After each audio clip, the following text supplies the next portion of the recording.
Hello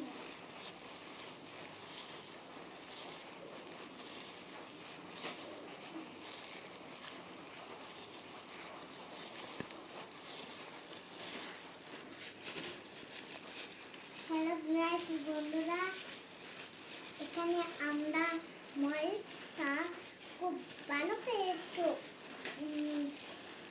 মিশিয়ে নিচ্ছি। পরে পেঁয়াজটাকে দিয়ে লাল করে পরে এগুলোকে একখানি করে মিশিয়ে দেবো, পরে আবার খাবো।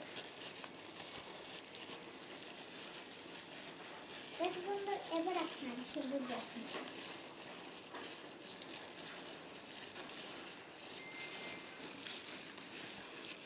দেখুন তরিটা কিন্তু খুব লাল হয়ে যাচ্ছে। মরিচের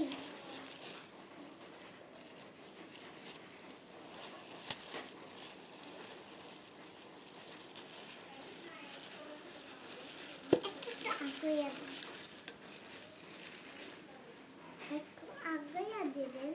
যদি আমাদের দেখা দেখে আপনারা করেন তাহলে